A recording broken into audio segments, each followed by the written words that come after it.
Manel. Hola. Bueno, encantada de estar aquí contigo otra vez. Gracias por venir a entrevistarme sobre este libro. Muy bien.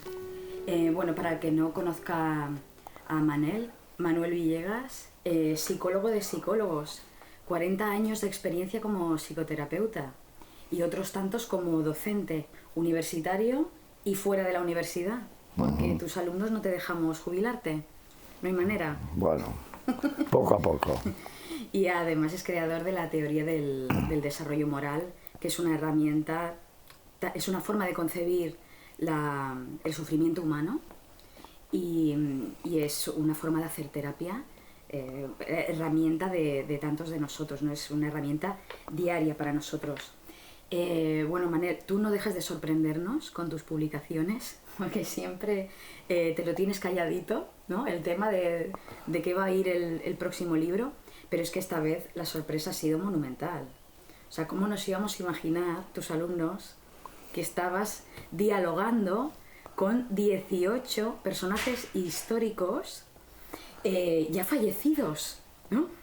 Como Calígula, Cicerón, Marilyn Monroe o María Callas, ¿no? Esto ha sido una sorpresa total. Dime, Manel, que no te has pasado a la parapsicología.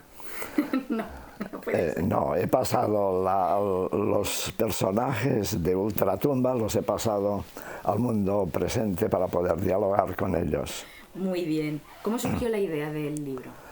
Pues mira, es fruto de una serie de circunstancias. La primera de ellas, el confinamiento. ¿Oh?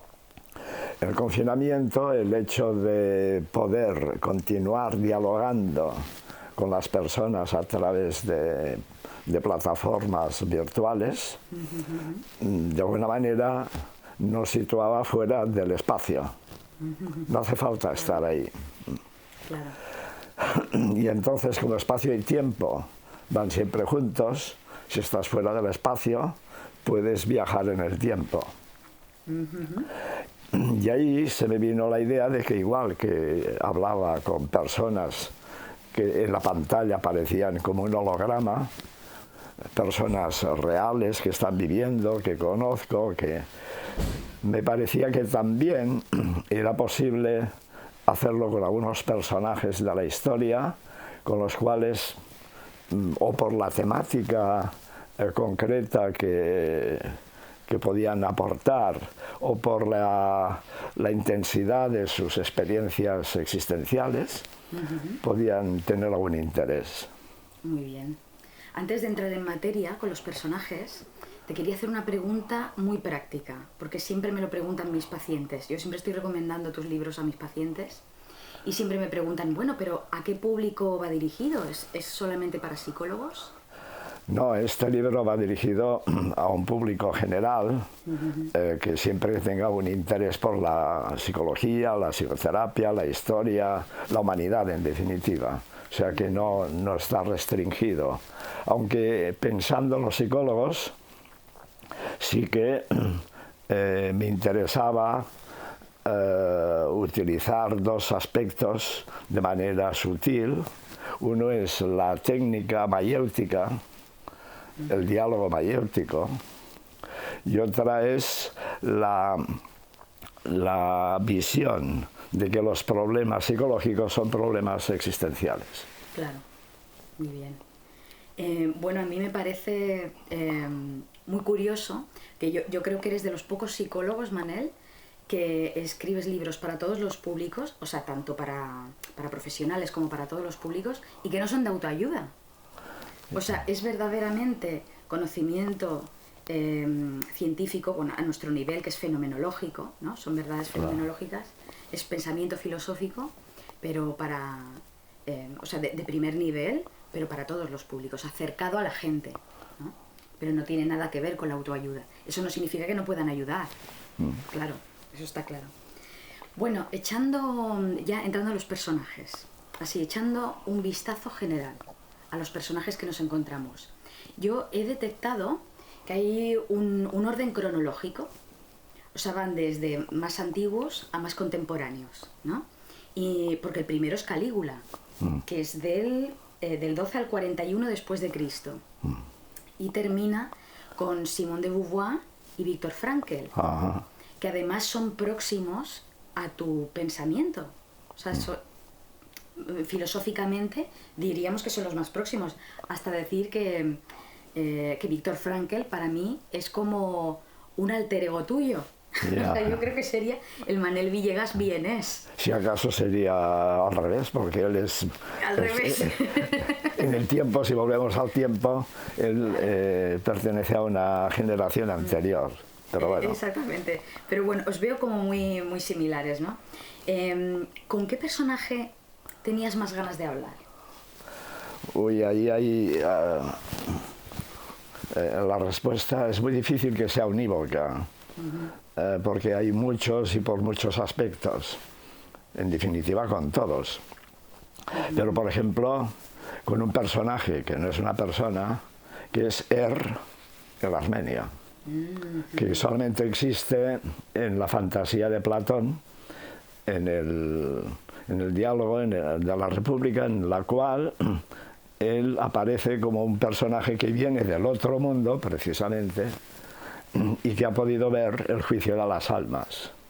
Y de alguna manera también en la época de Platón no había sistemas, diríamos, de plataformas virtuales, pero sí esta fantasía de Platón de que alguien va al otro mundo y puede ver el juicio de las almas y vuelve para contarlo.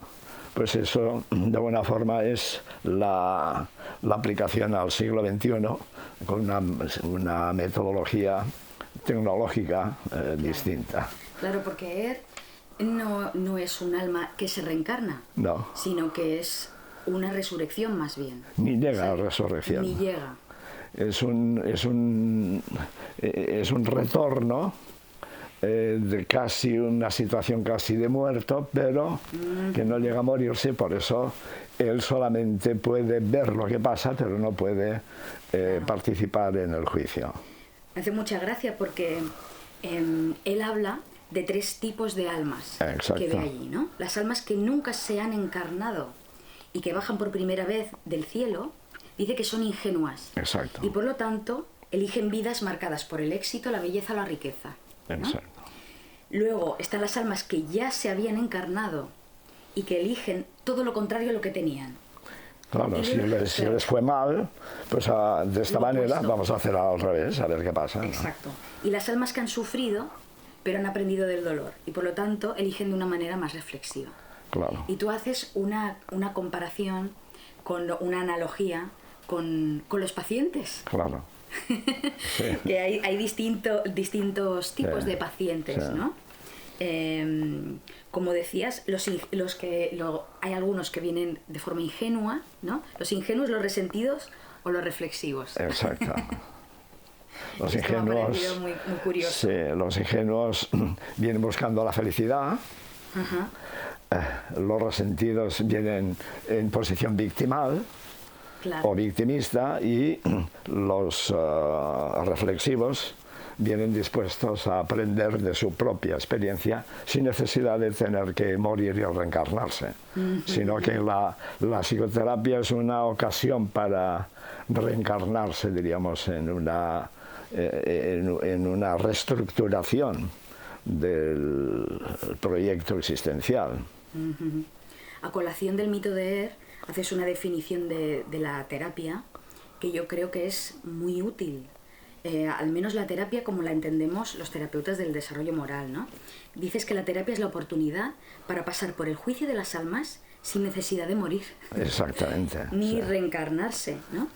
Y que el psicoterapeuta no hace una labor de juicio, sino de hermenéutica, que es preguntar para saber y comprender. Exactamente. ¿No? O sea, el objetivo es saber y comprender.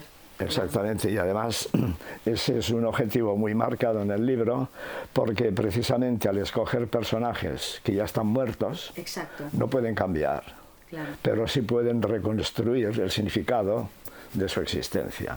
Pueden integrar la pueden experiencia. Integrar, pueden comprender. Sin necesidad de influir, ¿no? Es que claro, muchos pacientes vienen obsesionados con dame técnicas, claro, dame técnicas para cambiar, ¿no? y nosotros siempre vamos a comprender, ¿no? Exactamente. Siempre estamos ahí frenando. Sí. Bueno, vamos a hablar de otro personaje, por ejemplo. Como quieras. Bueno, es que yo hablaría de tantos. Bueno, me ha gustado mucho Calígula. Calígula es el primero. Lo aprovechas para hablar del narcisismo despótico. Sí. El narcisismo despótico es una variante, ¿no? Una variante del narcisismo. De narcisismo. Exacto. ¿Qué lo caracteriza, el despótico?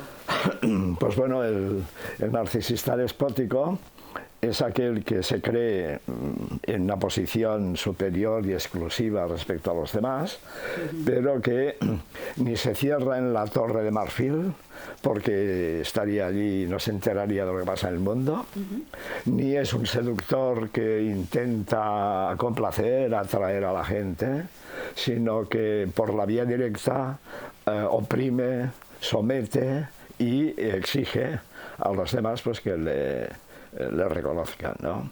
Calígula incluso invitaba a la gente, él hacía obras de teatro, se vestía de Venus, se vestía de Júpiter, de Zeus, ¿no? Sí, de Zeus, y invitaba a la gente a que viniera a verle, eso con una especie de rayo de cartón en la mano, o sea, no es que hiciera temblar el cielo, sí. Pero en el hecho de matar y hacer matar, en ese hecho él sentía el poder sobre la vida y la muerte, y eso era la máxima experiencia de poder, ¿no? La más cercana a los dioses. La más cercana a los dioses que dan la vida y la muerte. Claro, que encima se disfrazaba, era una performance, exacto, como se diría actualmente, ¿no? Exacto. Aquí, cuando hablas de Calígula, citas una frase de Albert Camus, porque él tiene una obra de teatro, sí, que se llama Calígula. Exacto. ¿Verdad? Y en palabras de la mujer de Calígula, que se llamaba Cesonia, sí, Cesonia dice, ¿enfermo? No lo está. A no ser que inventéis un nombre y unos medicamentos para las llagas que le cubren el alma. A mí esto me ha parecido que encaja como un guante en el presente. Porque, bueno, tú sabes, Manel, que es muy habitual en el presente inventarse diagnósticos. Claro. Casi cualquier fenómeno ya le calzamos un diagnóstico, le calzamos unos medicamentos y lo convertimos automáticamente en enfermedad. Exacto. Y entonces ya desresponsabilizamos a la persona de su existencia. Claro, que esa era una idea muy presente en tu libro de los 7 pecados capitales. Sí. ¿Me acuerdo? Sí, sí. Que claro, es importantísimo responsabilizarse. Y claro, estar diagnosticado a veces, yo como estoy enfermo, entonces aquí la mujer de Calígula decía que de enfermo nada. Ah, exacto. Esto está muy bien, ¿eh? Bueno, me hace gracia también una cosa que dice Calígula, que se autodiferencia de Hitler, Pol Pot o Mao. Claro, dentro de la fantasía él puede ver todo lo que ha pasado después. Exacto. ¿no? Todos los desde la eternidad. Esto es una fantasía, ¿no? Y dice que, claro, que ellos mataban masivamente por ideología, sí, ¿no? Y él ve más legítimo lo suyo, que mataba por capricho. Claro. Mira, lo que gracioso. Sí, pues lo que dices, ¿no? Que es cruel, nocivo, egoísta, vanidoso, amoral, fraudulento. Pues sí, bueno, una idea que también está en muchos capítulos de muchos personajes es el abuso de poder, desde el que abusa y desde el que es abusado, o sea, del que es víctima y el que es verdugo, ¿no? Esta está en David, por ejemplo, en Calígula, que son personajes que tienen poder, o por ejemplo víctimas como Sabina Spielrein, o víctimas como la familia Viktor Frankl, o víctimas tanto de abusos de poder como de abusos, diríamos, de dominio en el campo del afecto. Y tanto. Esto es una causa de sufrimiento psicológico habitual, ¿no? Haber sido abusado y abusar también, ¿no? Otro personaje que me ha llamado mucho la atención, cuando lo leí dije, bueno, al principio no me llamó la atención, pero cuando lo he leído me ha encantado cómo lo has definido, es Poncio Pilato. Como tú te has puesto en el papel de él, me ha hecho mucha gracia porque él dice, no tengo remordimientos, tengo dudas. O sea, no se arrepiente de haber firmado la sentencia de muerte de Jesucristo.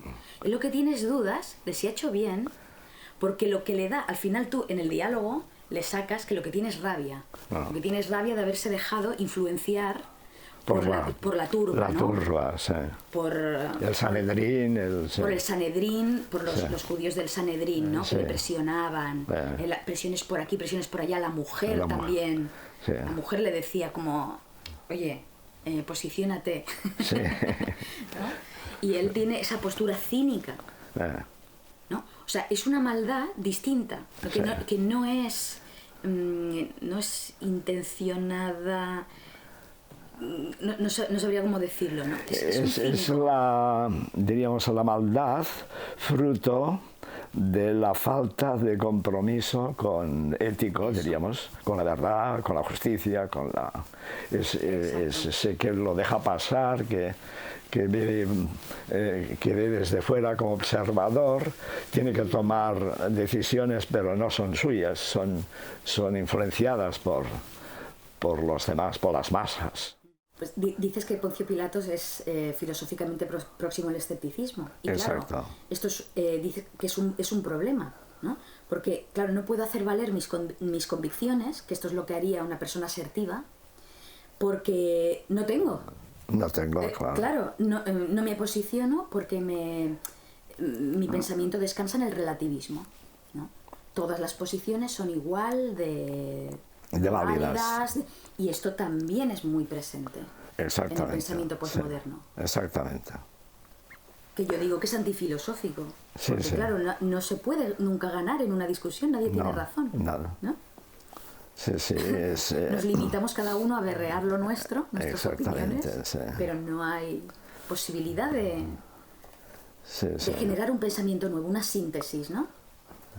No hay posibilidad de llegar a ninguna conclusión porque todo es posible y nada es verdad. O sea, es permanecer en la irresponsabilidad total, porque la responsabilidad es dar una respuesta a una duda, a una pregunta, a una cuestión, ¿no? En cambio, cuando toda, y una, no 1000, sino una, con la cual yo me comprometo, y ahí es donde Pilato firma una sentencia, incluso cuando vienen a cuestionarle, dice, lo que escrito está ya. Lo escrito está, una frase que ha pasado a la posteridad. Sí. Y luego se lava las manos. Claro, exactamente. Ser como yo. Vamos a hablar de alguna mujer, ¿no? Por ejemplo, ni más ni menos, Marilyn Monroe. Haces una charlita con Marilyn Monroe. Es muy interesante el caso porque, bueno, no sé hasta qué punto es conocida la vida personal de Marilyn Monroe a nivel dramático, ¿no? Porque ella, bueno, no se explica en el libro, pero ella pasó por distintas familias adoptivas. Sí. Y fue abusada por los hombres de estas familias, ¿no? Entonces ella aprendió, o sea, tuvo una confusión entre el amor y el deseo, ¿no? Bueno, ella duda, de hecho, en la entrevista que le haces, ella duda de si alguna vez ha sido amada, pero dice, pero al menos he sido deseada, ¿no? Entonces ella busca una vía de validación por esa parte, ¿no? Por el deseo. Claro. Sí.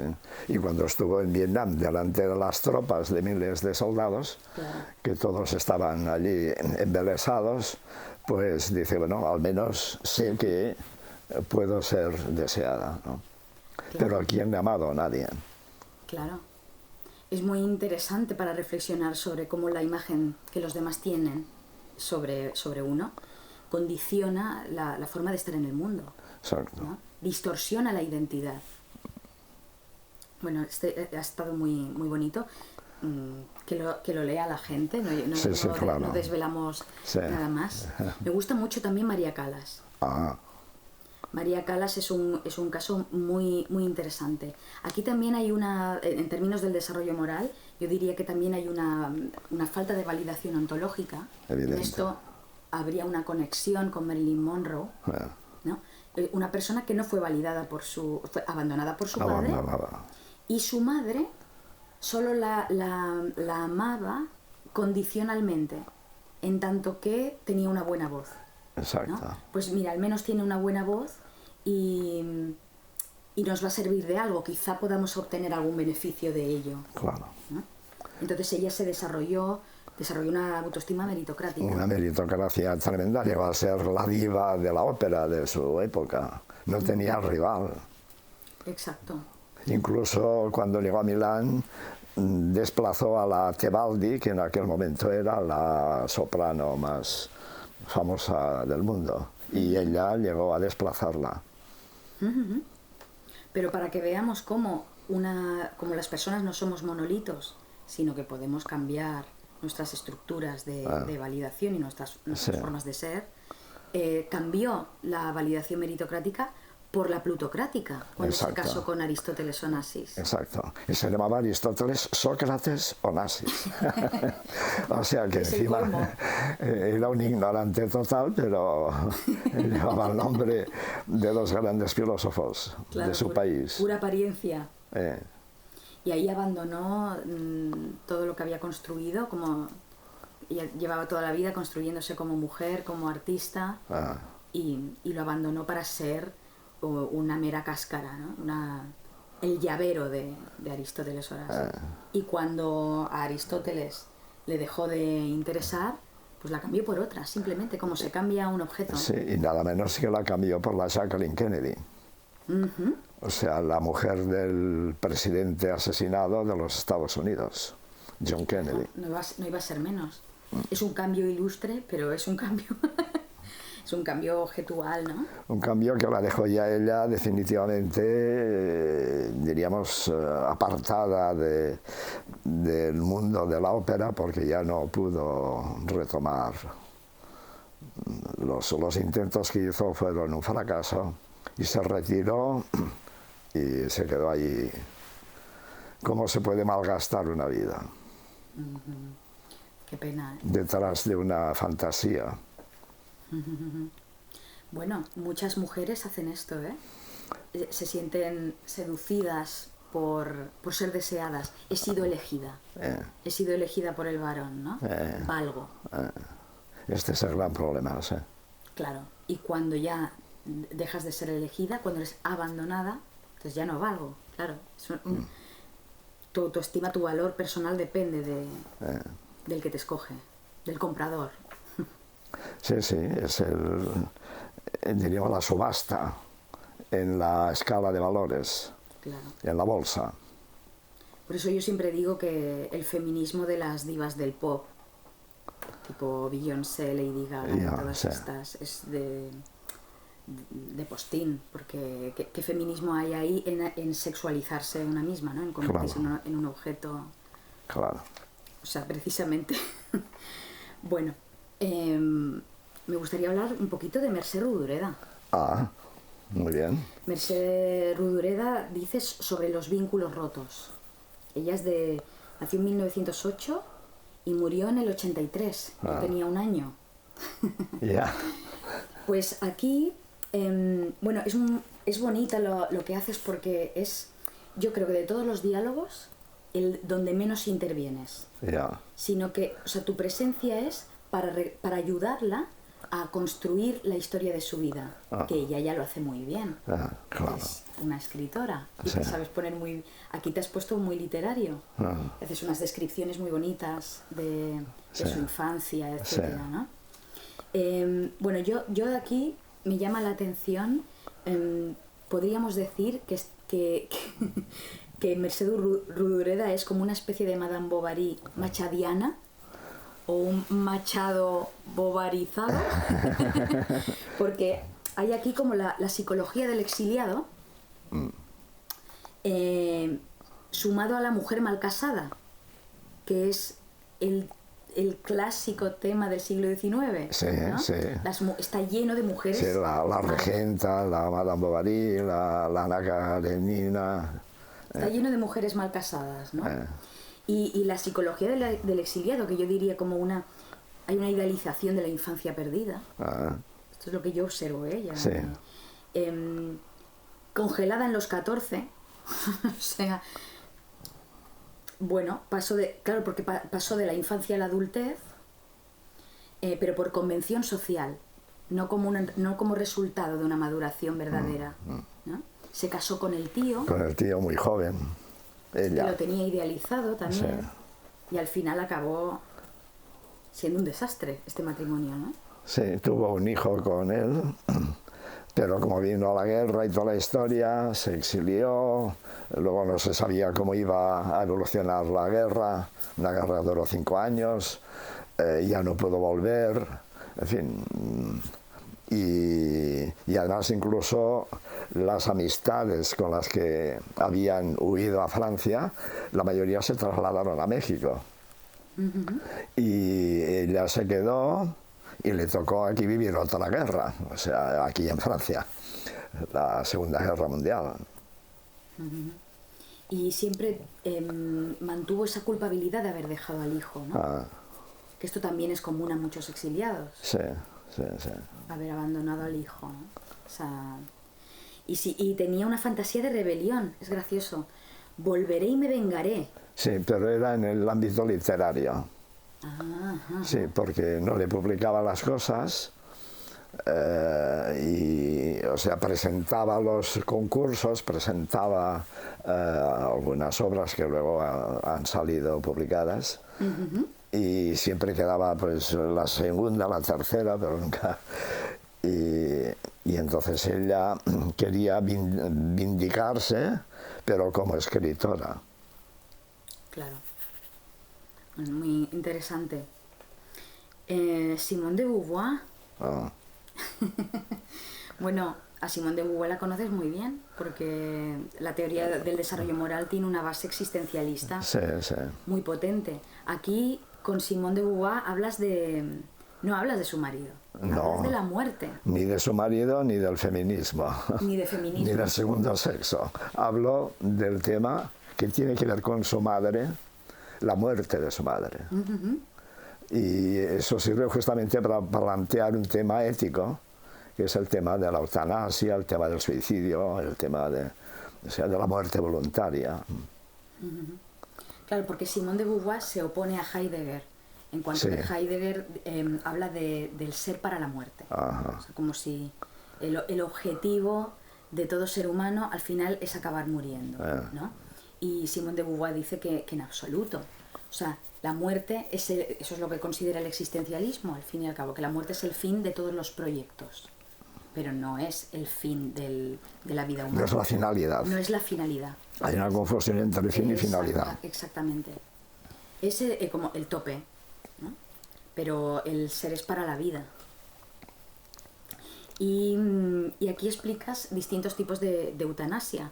Bueno, haces bastantes aclaraciones al respecto, que hay como mucha confusión, ¿no? Sí. Hablas de la eutanasia como acto humanitario, que es ayudar a morir al moriturus inconsciente. O sea, el moriturus es el que está ya en vías de morir, ¿no? Ese que está en vías de morir, ¿no? Se le ayuda a morir con menos dolor o interrumpiendo los tratamientos que pueden hacer a la vida, etcétera, ¿no?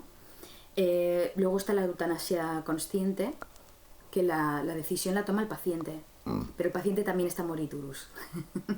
Y luego el suicidio asistido, que es cuando el paciente no se está muriendo, no está en vías de morir, pero su vida... No tiene, está colapsada, está...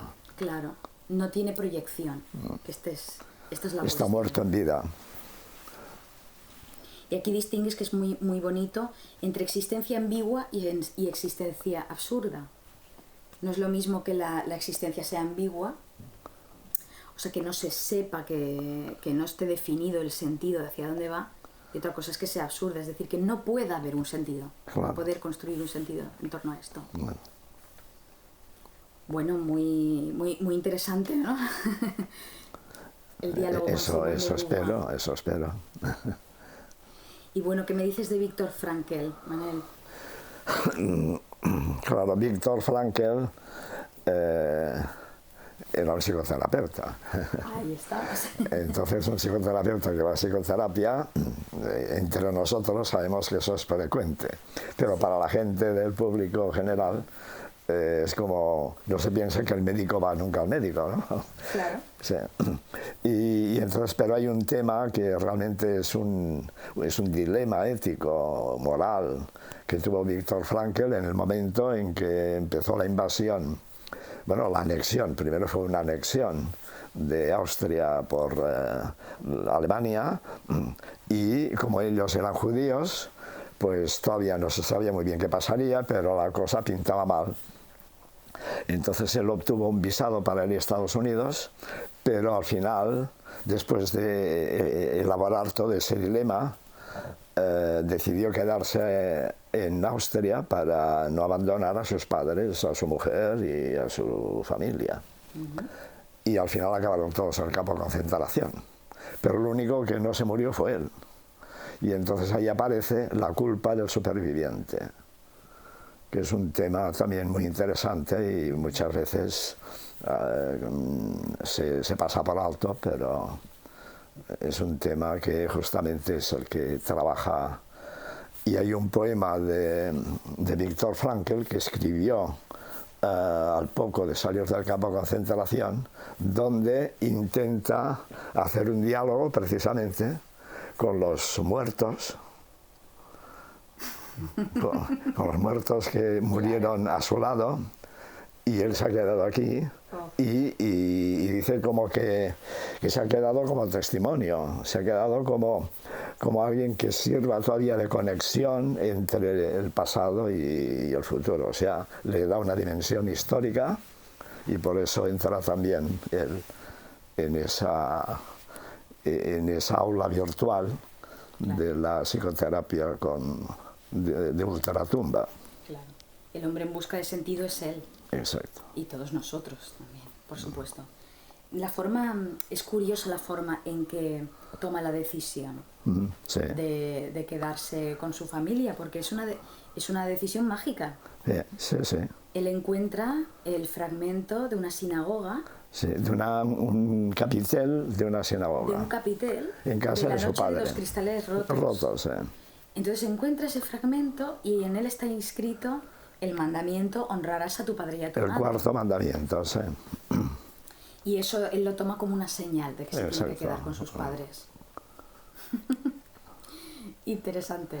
Como no sabía decidirse, esperaba una señal del cielo, y mira, la señal del cielo es la piedra.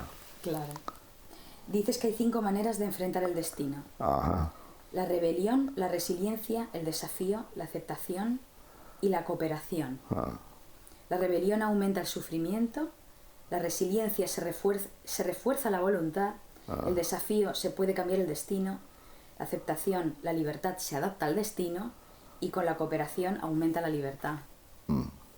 Claro, depende también en qué condiciones tienes que enfrentar al destino. Si puedes de alguna manera luchar, si puedes cambiarlo, si tienes que aceptarlo porque no tiene otra alternativa, como Antígona, que acepta su destino voluntariamente porque hay un motivo de conciencia por el cual ella ha hecho lo que tenía que hacer, y si eso el tirano lo castiga con la muerte, pues morirá. Que Antígona, para el que no lo sepa, es hija de Edipo. Exacto. Y de su madre. O sea, Edipo al final acaba cumpliendo con su destino. Exacto. Y acaba casándose con su madre. Propia madre. Y de ahí nacen 4 hijos. 4 hijos. De los cuales está Antígona. Exacto. Y ella defiende que se entierre a uno de sus hermanos. Sí, sí, sí. Que ha muerto en una contienda. Con el otro hermano. Con el otro hermano. Porque, ¿Es un lío? Sí, porque Edipo había determinado que el trono se lo repartieran. Un año uno y un año otro. El trono de Tebas. El trono, sí. Y cuando llega al cabo del año, el que estaba en el poder no quiere cederlo. Entonces ahí hay una lucha, y en la lucha mueren los dos. Pero hay uno de ellos que no se le quiere enterrar con honores. Claro, es el pretendiente al trono, que tenía derecho al trono, pero el tirano, como la muerte o sea, al morir los dos, que eran herederos del trono, el tío, o sea, el hermano de la madre, El hermano de la madre. el hermano de la madre, entonces asume la tiranía y desde la tiranía dicta estas normas por las cuales no hay que enterrar al que pretendía el trono porque atacó al poder, diríamos, ¿no? O sea, Claro. Ahí Por hay aquel una... entonces, bueno, hoy en día también es terrible la idea, Sí. pero por aquel entonces mucho más. Que morir y dejarte Sí, insepulto. insepulto para que las bestias Se te coman. devoren, es realmente... Era una profanación, sí. Era una profanación. Claro, todo esto hay que entenderlo en el contexto. Evidente. Que era muchísimo más terrible. Sí. Claro. Bueno, pues nada, Manel. Y el resto de personajes que los lean. Bueno, el libro tenemos que decir que está editado en catalán. Esta vez no es por la editorial Gerde, es Fragmenta, Fragmenta Editorial. Pero nosotros queríamos hablar de él para el público castellano parlante, que todo el mundo lo conozca. Sí, porque seguramente habrá muchas personas que aunque no lo hablen habitualmente, puedan leerlo y puedan también penetrar en ese mundo, diríamos, de las almas. El mundo de las almas. Que ya es plano, ya no tiene historia, es eterno, están todos en el mismo plano y donde lo que se ve es la humanidad. Exacto. La humanidad que a través de los siglos y de los años siempre es la misma. Muchas gracias, Manel, por este libro que es muy único y cumple la fantasía de muchos psicólogos, porque ahora muchos psicólogos estarán planteando, ¿y yo a quién entrevistaría? Si pues pudiera, eso, búscate uno. Claro, ¿con quién hablaría yo? ¿Quiénes son mis...? Pues y gracias a ti, Elia, por el interés y la profundidad que has ido descubriendo en ese libro. Muchas gracias. Sí.